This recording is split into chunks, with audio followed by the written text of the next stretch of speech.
So how do you want to start this one? Do you want to be like, one more to go, let's do it? Nah, I don't really like that. F*** you.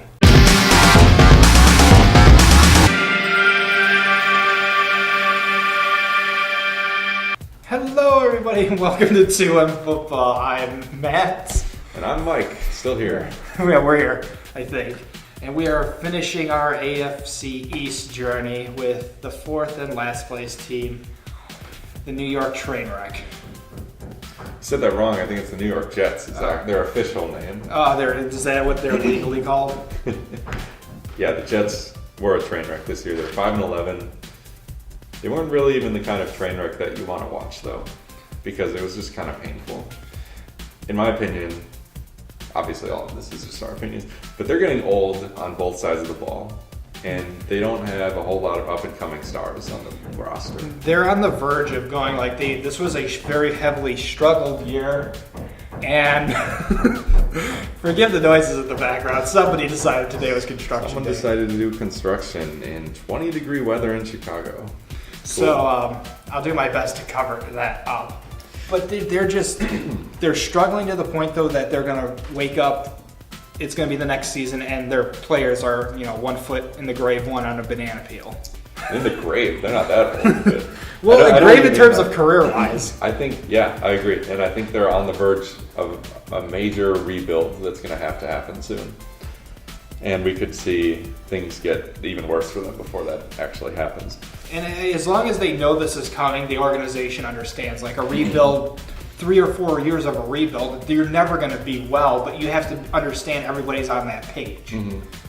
And it all starts with quarterback, where the team is searching for answers, and me and Matt are gearing up for a fight about this. Get prepared, guys. Buckle up, and here we go. So first, just the general offense was very bad. 17 points per game, 30th in the league, 329 yards per game, 26th. 217 of those are pass yards, which was 27th in the league. A little bit better on the ground, where they averaged 113 yards per game, which was 12th in the league.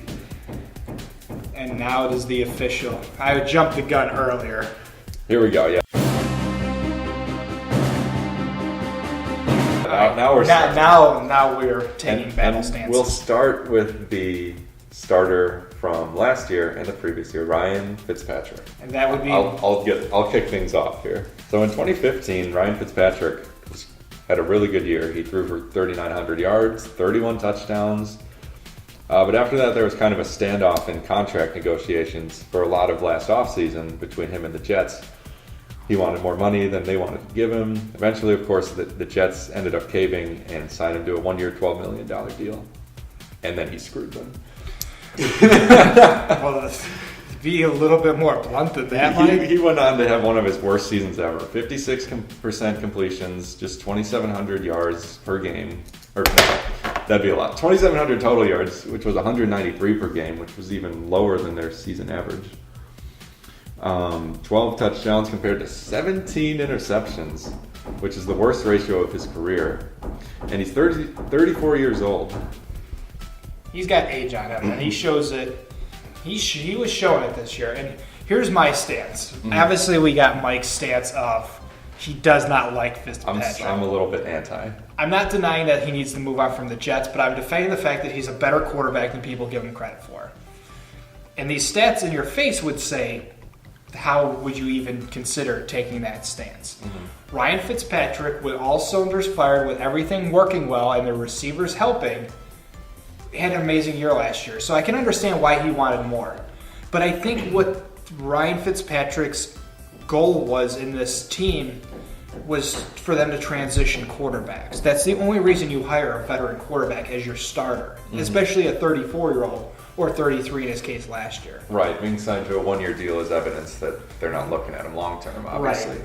And I think the reason they gave it to him obviously was the fact of he had a stellar performance last year. But this is where the only thing we agree on is how they rate quarterbacks. That the 17 interceptions are not all Ryan Fitzpatrick's fault. In his worst game that he threw 6 picks. Now this makes it a little bit more bearable. I watched that game heavily because I am a fan of Ryan Fitzpatrick. I do like him as a quarterback. More than when I used to say I like Mark Sanchez. I don't know what happened with him. Butt fumble ended his career. But I think that, every quarterback's allowed a bad year. Nobody's, even Brady, but Brady's down seasons are still phenomenal. That's what makes him the best. But, everybody goes through lulls, especially in team changes, coaching changes, all this other stuff, injuries. I still think he's a phenomenal quarterback. Mike, that's not me. Don't look at me like that. Did you say phenomenal? I do. That's really... No. That's too high. That's too much. He's a serviceable backup. Based on... Are you going off of this season's numbers or his career numbers? His career numbers. He's never been a big play quarterback. But last year, 2015, was an outlier with the 31 touchdowns. I think he's a big quarterback. I think he's a great quarterback. I really do. Okay. He's not your normal mobile quarterback by any means. No. He's a Ben Roethlisberger type. He stands in the pocket and he takes some pretty hefty hits and walks them off. What I think hurt this year, and I don't know, it was in the media a lot, and I don't want to take it from that perspective, but it's hard not to tell, is there's a lot of problems in that locker room. And I think, Bowles personally didn't handle this situation properly. Especially when it came the first time he benched Ryan Fitzpatrick. When he found out through the media rather than through Todd Bowles. Right, that was shady. And for me, if I was in that position, that would not give me any incentive to play better. Because if you can't tell me what you're doing before the media finds out, that tells me you're trying to avoid it. And I think that added to problems. But going back to the big game, of 4 of those 6 were on Ryan Fitzpatrick. Granted, 4 interceptions is a ridiculous amount. But what I noticed were Brandon Marshall was guilty, as was Quincy Enunwa, the 2 top receivers, were guilty of having the balls tipped off their hands and landing in defenders' pockets. And we agree on this much. That's not fair to the quarterback. No, definitely not. And this was just one game. I'm assuming if you were to put that across all games, there were obviously more instances that happened. So this interception ratio, I don't think is as bad. Shouldn't be what it is. And I think it definitely would have been less than 12 if you had factored in if the receiver forced interceptions were taken away. He's a very durable quarterback, but I think he was meant to be a bridge while they find somebody. Yeah. Do I think they paid him too much? Yes, I'll agree with you on that. But I mean, you can't. What options did they have? Yeah, and a few things I'll say in his defense is that obviously they lost Eric Decker in week 3. He had 12 touchdowns last year, so that's a big loss. And then Marshall did not have a good season. He didn't play well. Not only because of the quarterback situation, Marshall just wasn't good this year. And in looking at Fitzpatrick's game film, I chose not to look at the 6 interception game just because that's an outlier. But I did see some things that surprised me in a good way. Before watching him, I sort of thought of him as this noodle arm quarterback. I love that terminology. Who can't really get anything on the ball. But in the game I watched, which was week 9 against the Dolphins, I did actually see him throw some balls with pace on them. He got it into some tight spaces and throwing it down the field farther than I thought he was actually capable of. So just from a physical tools standpoint, he looked a little bit better than I thought he would. But I still saw problems with accuracy, problems with decision making sometimes. And his sack total this year was only 19. Yeah, that's pretty good. Which means he had a good offensive line, but you have to imagine some of the places he's played, it has never been that great. I don't know if you can pull up numbers of pass. Mike read my mind. Yeah, his worst year sack-wise was with the Bengals way back in 2008. He got sacked 38 times. Other than that, though, it's been 30 or less every single year. And you've got to think, spanning 4 different teams, part of that's on him. He's got a quick release. He's got a good internal clock for when he needs to get the ball out of there, which are definitely positives. And I think at 34, all that takes its toll on you, too. And it's weird to think, 34 isn't a really old age, but in terms of football career. He's played 12 seasons. Yeah. That's a lot. So he's, and as far as we know, he has retired. I don't have, Retired?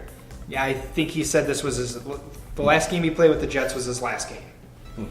As far as I know. Okay. Well, are we in agreement that the Jets shouldn't bring him back? I'm okay with that. Okay. But I think he's better than what people give him credit for. He's Blake Bortles number 2. You almost had me on your side until you said that. No, I'd prefer Bortles over Fitzpatrick. That's still a win in my column. I'll take what I can get. Yeah, so no Fitzpatrick next year for the Jets. One of the other 4 QBs they've got on the roster is Geno Smith, who was my free. His contract is up this season. Poor kid. He's had some really unlucky things happen to him. So he actually started his first 2 years. He was bad. There's no getting around it. He was bad. But he was also a rookie. But he was a young guy, a young quarterback. I would say the overall team around him was worse then. That was before Marshall came, before Decker. I think that was before Decker too, because he was and before Forte. Mm-hmm. So the Jets didn't have a whole lot going on, but he was really bad those first 2 years. Then, was it his 3rd season he was going to start again when he got his jaw broken in the offseason? Yeah, I think it was his 3rd season. Yeah. And that was the first year they had Fitzpatrick. And then, of course, he went off and had that amazing season. So, of course, Smith wasn't going to start again if Fitzpatrick was on the roster still, which he did end up being this year. So it was hard to find recent game tape on Smith because he only threw 14 passes this year. He only even appeared in 1 game last year, and that was only because Fitzpatrick got hurt. So that's the game I chose to look at. So we have 1 game to rate this guy. This was week 8 of the 2015 season. Wow. That's digging deep in the archives. Yeah, right. And the only reason he came in was because Fitzpatrick got hurt on the very first drive. And Smith came on. Let's see. He had to throw a lot because they got down really fast, and they did end up losing this game. He threw 42 times, completed 27 for 64%, 265 yards, 6.3 average per attempt, which is bad. That's low. 2 touchdowns, 1 interception. And so, looking at my notes here on what he did in this game, it's actually a lot of notes. I wrote down every single pass play and what happened. A big red flag that jumped out at me. You see these X's here? Yeah. Every 3rd down play that he threw the ball, I wrote down what happened and took note of it. So we'll just go, because it's a very important situational. That's getting really close to me and I'm uncomfortable. 3rd down is one of the most important situations in football. So let's just go through a few and see what happened. So this was early in the game. It was a 3rd down and 9. He threw the ball to Kenbrell Tompkins. It's not a name that anyone's heard in a long time. He was one of their receivers at the time. On a 4-yard in route with coverage all over him on a 3rd and 9. So it's just a bad decision. And he wasn't even under pressure, and he just made the decision to throw it to him. They need 9 yards. He throws a 4-yard route to a guy who's blanket coverage. Completed the pass, but was nowhere near a 1st down. So I question. So do you go for it on 4th? No, not in the first quarter. So, okay, another 3rd down later in the first quarter. It was a 3rd and 3. He threw a deep corner route to Eric Decker, who was double covered. There was nowhere to throw the ball, so he just threw it far enough away from him that no one could catch it. So those are 2 instances where I questioned decision making. Here's another one. 3rd and 5. They were in the red zone around the 20-yard line of the Raiders on this play. Oh my God. I wish we had this on video. I don't. No one wants to see that. So Marshall ran a route up the seam. You might say he was triple covered, but he had beaten it mostly, and a good throw would have resulted in a touchdown, but he threw it sort of over the wrong shoulder and too high, and he couldn't like a catch back it. throw? Yeah, but not intentionally. Oh. Yeah, sometimes the back shoulder throw is perfect. Well, I think that takes a unique type of quarterback-receiver chemistry to perfect. Right. Mm-hmm. Yeah, on another 3rd and 1, he just held the ball too long, even though there were receivers open and got sacked. They didn't convert it. Overall, they were 1 for 7 on 3rd downs. and none of them were over 10 yards. They didn't do much better this year on third downs. They were 76 for 210. What's that percentage? Never mind. It's not important. Keep going. So the point is, there are issues here with his decision making and with his 36%. Oh, that's low. Yeah, that's not good. It's still better than 1 out of 7. I mean, that's not to say there weren't positives. He has some arm strength.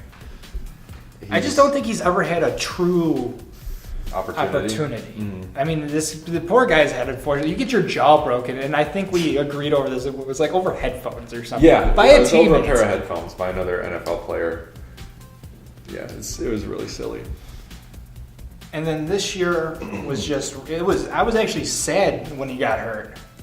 Yeah, because what happened? Fitzpatrick got benched, right? Yeah. That's why he started, and then you're like, oh, here's another chance for him, and then he gets injured in the very first game. Yeah.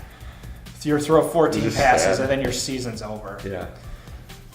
So, it's rough. His history is rough. I would say he deserves one more chance. They should sign him to a 1-year deal. Not much guaranteed at all. But see if he can actually get in a full season as a starter with all these weapons back and see what he can do. As much as I want to see him start, because I think he's got potential and he still has time to prove himself. But I'm for the boat of he needs a change of scenery. Mm-hmm. I mean, it's no under the cover story that the locker room is very discontent. Mm-hmm. There's a very, very broken locker room. And I think Geno Smith has great potential. He just needs to go somewhere else. You know, like it's like us. You get stale after a while and you just need a change of scenery. Mm-hmm. Or you need to do something that you normally haven't done before. And it's a breath of fresh air that can revive a career in some cases. Mm-hmm. So I want to see him play, but I just think, and I know this puts in the Jets in a very already bad spot, but I think the kid just needs a fresh start somewhere. Mm-hmm. It's not that he doesn't fit the offense, it's just so much has gone wrong for him that he needs to try his luck somewhere else. And if that happens, here's what I would love to see. Uh-oh. I would love to see them sign or trade for a certain quarterback that I'm going to see if you can guess. And I'll give you some clues. There are 2 current starters on the Jets offense that used to be on the same team with this guy. Peyton Manning. Archie Manning. Dan Marino. No. Oh, wait. You're getting so close. Kurt Warner. Yeah. Yes! Did you not hear the news? No, actually, Brett Favre's coming out of retirement. Oh, here we go with this again. That you would be the happiest person alive. No, I'd be scared that he would get straight up killed on his first sack. But no, the guy I'm talking about is Jay Cutler.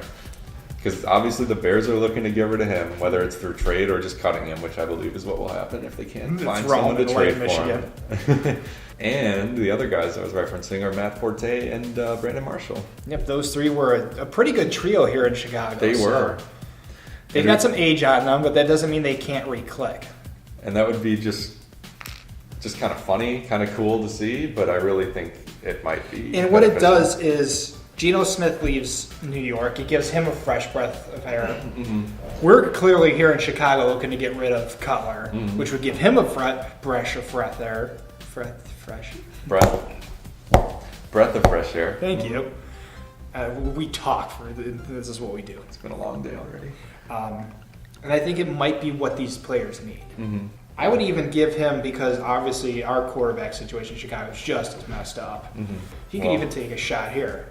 Potentially, as we I think I would prefer Garoppolo, because I think he's the better fit. I think so. But there's nothing ruling out that Smith couldn't be potential. Sure. Or if Garoppolo ends up going somewhere else, the QB market is kind of...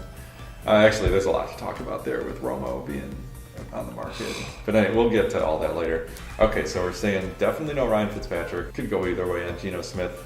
But if they get rid of him, it would be nice to see them. They'll have to bring in a veteran of some kind because Bryce Petty is not the answer. So I think that's a wrap on the QB conversation. Good thing we're only 20 minutes in.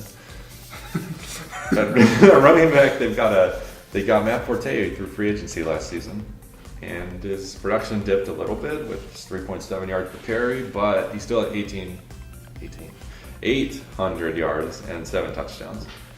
But he was kind of outplayed by another running back on the team by the name of Bilal Powell. Oh, he was fun to watch. I like watching him. Really good, yeah. He carried the ball also 130 times for 700 yards. That gave him a 5.5 average, which is almost 2 yards per carry more than what Forte did. And he had 2 touchdowns also. And he had a lot of catches too, Powell did, with 58 catches for 388 yards and another 2 touchdowns. In my opinion, he looked better than Forte, and he's younger at age 28. Well, and that's the thing, is Forte has been around a while. He's a good, reliable back. Uh-huh. But like you said, this team as a whole is just aging. Yeah, and even Powell, who I just said is young, 28 is not Is that young. starting to get to that player. cusp of they're good, but all it takes is one major injury, and all of a sudden you're down for the count. Just for next year, though, I wouldn't be surprised to see these 2 guys in a timeshare again, but with potentially Powell getting more work than Forte. I could see it, yeah. And I think they'd be foolish not to keep him because it works. Mm-hmm. And those of you who watch defensive analysis on other teams, I mentioned Forte's name quite a bit because a lot of teams struggle to contain him. Mm-hmm.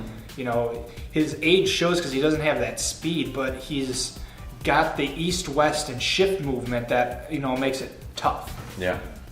All right, so moving on to the wide receivers. So we're running out of time already. We'll start with Brandon Marshall, who he lobbied really hard for Fitzpatrick to be re-signed in the offseason because them two seemed to have a good connection the previous year. But after Marshall got what he wanted and Fitzpatrick came back, Marshall went on to post a career low of 59 receptions for just 780 yards. And here's the most surprising number, just 3 touchdowns. He had a lot of drops. Yeah, he looked bad. He's 32 now, and he just didn't look like the same player that he's been throughout the rest of his career. And I don't know, obviously being sort of biased towards Fitzpatrick, I don't want to say it's all Fitzpatrick's part, but Marshall had a lot to do with it too, his own performance. Yeah. He had at least a couple of games where he had tipped interceptions. And he's always been, or not always, but he has a history of being sort of an off-the-field issues kind of guy. He stirs up the locker room, could have something to do with kind of the divide we're seeing now. And 2017 is the last year on his current contract, so it'll be interesting to see what they do with him. They could try to move him this offseason, just cut him outright potentially. That would be a little surprising. Or maybe they'll let him play it out and see if he can. I think a lot of it depends motivated on their quarterback situation. If they bring in Cutler, which a lot of people are saying that would be a smart move, Mm-hmm. even if it's just a couple-year thing. Yeah. It reunites that trio like we talked about and has the potential for being rewarded. But at least if they bring in Cutler and keep Marshall for a couple more years, it buys them a little time. But if they end up going with the young guy, it might not make much sense to keep Marshall on the team. It wouldn't, because he's not going to be around long enough to grow with the team. He's already grown out of the team. Right. And he doesn't seem like the type, to me, who would be a mentor role for other receivers. You know what I mean? Yeah. He's too much of like, I don't want to just trash talk him, but he wants the spotlight. Marshall wants to be the number one, and he won't be happy if he's not. So if that's not going to be the case, they shouldn't keep him. Yeah, they overall have enough problems going on without. And they have a solid receiving core behind Their him. receiving core is one of the right behind, I would say, New England in this division. Mm-hmm. Miami's is decent, needs a little bit of work. We know that the Bills need a lot of help, but behind New England, this is a pretty good receiving core. They've got Eric Decker as the number 2. Well, this is the slot guy on the depth chart. He only played 3 games this past year before having hip surgery in October that ended the season. But in his previous 2 seasons with the Jets, he had 17 touchdowns combined in his first 2 years with the team. And he and Marshall were really a devastating combination in 2014 and 15. And I think that played a huge lot into Fitzpatrick's numbers, too, is having lost Decker. Mm-hmm. Some of these players, you always never want to use the term irreplaceable, but Decker was hard to compensate for because with their effectiveness in a tandem, they split the coverage a lot. Right. When one of those goes down, they obviously can focus more on the other guy. Because the only other receiver, or the next best receivers on the roster are Quincy Enunwa and Robbie Anderson. Enunwa, in his 3rd year, he never really got to play much before, but he kind of stepped into that number 2 role beside Marshall and caught 58 passes, 850 yards, and 4 touchdowns. And then I'm more excited, though, about Robbie Anderson. I want to spend a little bit more time on him. He was a rookie this past year, and he didn't get much involvement in the offense until later on. And he really seemed to gel with Bryce Petty, which was interesting, the number 3 quarterback on the team. But for the season, he caught 42 passes, 580 yards, and 2 touchdowns. And he emerged as kind of a big play threat. He had 10 catches for 20 yards or more, and 4 for 40 yards or more. He's 6'3", and also has really good jumping ability on top of that. Which is nice because it means you can put the ball up high and knowing your receiver is going to go up and get it. The thing that's kind of strange is that he's super skinny. A lot of times you see these big receivers, like a Des Bryant body type. He's like 6'4", whatever he is, 6'4", 6'5", and like over 2 exactly. Yeah, but Anderson's under 200 pounds, and he's had an injury history in college. I think that comes with part of that of not having that big physical body type because more and more of these corners are getting physical. Mm-hmm. They will not be afraid to push you around, and that can pose a potential problem because if they are able to push you out of the way, then it leaves the ball to go up and get it for them. Mm-hmm. I mean, granted, you got to be careful not to draw the flag, but... Of course, yeah. But I would look out for Robbie Anderson to make a big leap and get involved next year, especially, obviously, if Marshall isn't there. Moving on to tight end, a position the Jets need a lot of help at. They've got Kellen Davis, who's a free agent, and Brandon Bostic. Packer fans will remember him from that Seattle championship game. We know he can't catch an onside kick. And during the season, they also signed Austin Seferian-Jenkins from the Bucks. And he's shown some promise as a receiving tight end, but also has off-the-field issues. And none of these tight ends are very good blockers. Oh, and Davis is a free agent. I don't think I mentioned that. So they need to do something to address this position. So as far as I'm concerned, they don't have a tight end. They have nothing that stands out. Like nothing that you can definitively look at and be like, this is the guy. Right. They have okay guys that if you mash them all together into one player, maybe you've got something. Maybe you've got a starter. Yeah.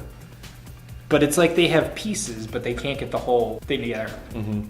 And another problem area for them potentially this offseason and next year is going to be offensive line. At left tackle, they had Ryan Clady from the Broncos, but they already chose not to pick up his option for next year, so he's gone. We just found out about 20 minutes before we started recording this that Nick Mangold, their center, is not going to be coming back, even though he's been the starter there for the past 8 years, I think. I feel like forever. Yeah, just one of those household names for Jets fans. He's going to be gone. So that's 2 offensive line starters they're going to have to replace.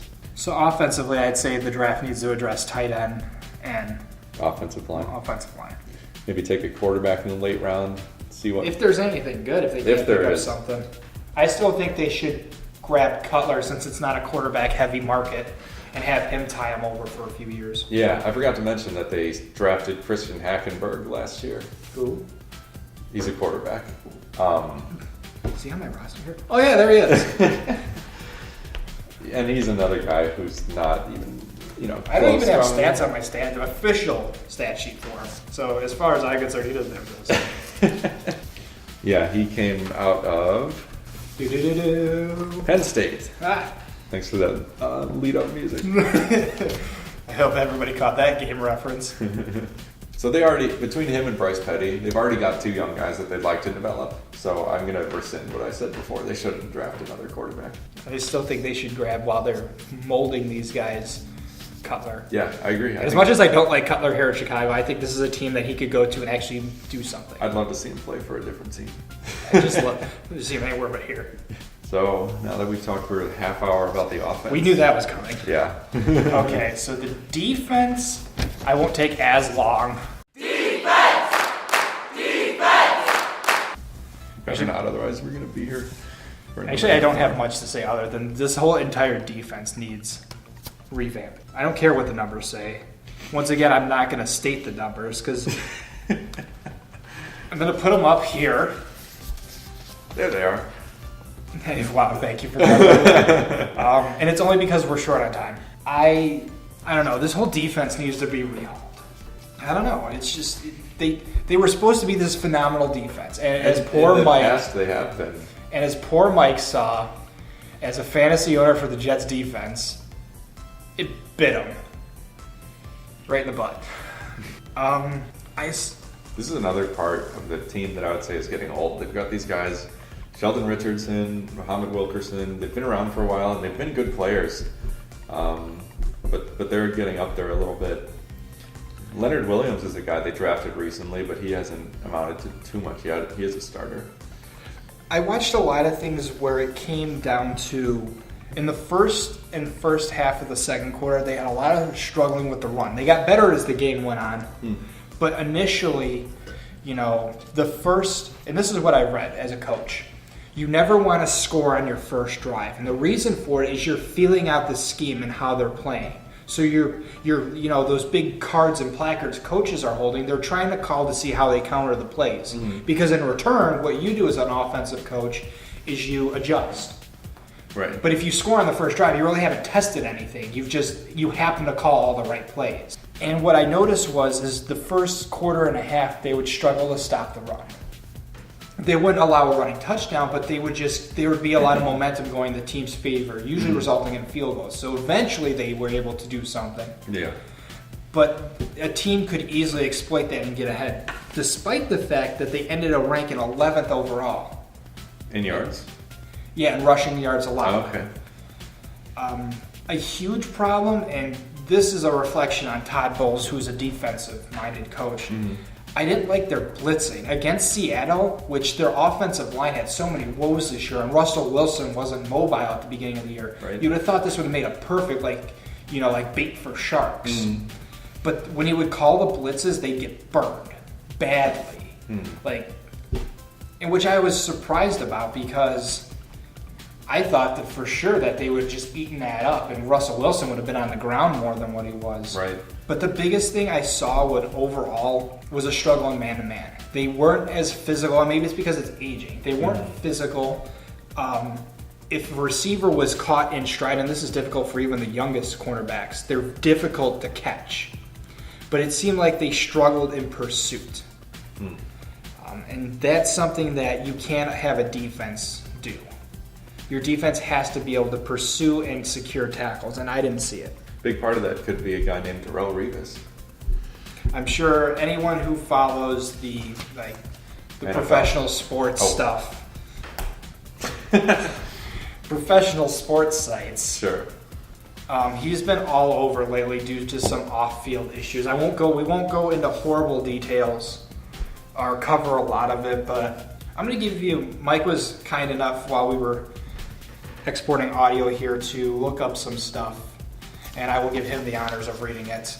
Of what the comparison between last year and this year with Darrelle Revis. If I can read Matt's handwriting. Okay, never mind. I'm just kidding. Right, let me give it a shot. But yeah, so in addition to this more recent off-the-field stuff, on the field, Revis just wasn't the same guy last year. Okay, so last season, Revis allowed a 66% completion percentage on passes thrown against the guy he was covering, which was 64th best in the league. Assuming there's 2 starting corners on each team, that's exactly the worst quarterback in the league. Yep. And he has been known as, man coverage has been a specialty throughout his career. He uses speed, his instinct, and just athletic ability to And be he used to be able to dominant in man isolate coverage. them and be right up on top of it, which is where the term that people have heard of Revis Island came from, because you could put him out there with the guy and there would be no worries. And this compares to 2 years ago when he gave up the lowest completion percentage against him of any quarterback in the league. So clearly there's been a drop-off. And he himself even said, there was a quote from him this year that said, "My body is breaking down." That was a quote this year.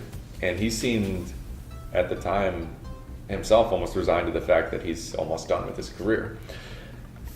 So his contract isn't up, so it's not like they have to take action on him. But they have to do something different next year, because clearly he's not the same man coverage guy that he's always been. I mean, the fact when the player comes out and says it, like, my body is breaking down, like, that's self-realization. And that takes a lot of guts, in my opinion. Right, usually you hear players tonight like, no, I feel the same as always, when clearly they're not the same. But yeah, he came right out and admitted it. And for me, and I know I could take flack for this, but honestly, who won't? Off the field antics is what the last thing the Jets need right now. Everybody knows their locker room is in turmoil. Everyone knows that the team as a whole is just struggling. And the last thing you need is these offensive problems. The defense needs to be drafted young. And this is a great defensive draft. Mm-hmm. I think they need to, if they do decide to keep him, which I'm honestly against, they need to move him to a softer zone. Mm-hmm. A zone play. Which is going to be interesting to see if he's willing to change the way he plays, because that could be an issue. And one thing we've seen a lot with older cornerbacks is they move to safety. We saw it with Charles Woodson most recently, and he was really successful at it. But it's also a matter of, at this stage in your career, do you want to learn a new position and change the way it's from what mentally you've done things? More than anything. Mm-hmm. And that could happen in New York. They could try to trade him. I've seen rumors about maybe the Steelers or the Packers being interested. I'm sure a ton of teams would be interested if they were openly shopping him, just because of the history, just how well he's played throughout his career. But between his comment and then the last off-field antics, I just think the Jets don't need any more problems. And his contract isn't up yet, like you said, but I just think they might need to start thinking of parting ways. Yeah. And either way, they should focus on the secondary in the draft. Yes, they need defensive backs, just in general. That's all we're going to say on Revis, because it's a topic that we don't want to get, like the media, and draw all the focus and attention to it. He was great, but he himself made a comment that he's not the same player, that his body is breaking down. And now his off-field antics, whether he's exonerated or what, it's just more problems that the Jets don't need at this stage. Mm-hmm. And with a defense-heavy draft coming up, it's the perfect opportunity. I think we'll end there. Yeah, and move on to the TLDW section of this show. Jets were bad in 2016. There's no way around it. And the issues started at the quarterback position, where both Fitzpatrick and Geno Smith struggled when they were thrown into the starting role. Brandon Marshall was also bad this year. And with 1 year left on his deal, it's worth wondering about if they should keep him or if they should just cut him now.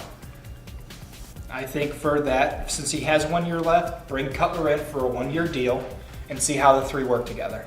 Yeah, so I think we're in favor of letting Fitzpatrick and Geno Smith walk. They're both free agents. Let them go. And bring in a veteran like Cutler, ideally. And then that still leaves a lot of holes, because we said they need to draft secondary. They also need offensive line help because they're losing 2 starters. Oh, and tight end. They need a tight end too. They literally don't have one. This team needs to be overhauled, so I don't expect their season to be getting better anytime soon. That's why we said at the top that they're about to enter a rebuilding phase. Revis versus the Jets, I think that depending on how this offseason stuff plays out, even though he's still got, 1 more year under contract? Revis? Yeah. He has 3. 3? They might be willing to take just a salary hit release, and that frees up later down the line too, because he's paid for, he's done, he's gone, and that'll allow them to work on building a young team again. Mm-hmm.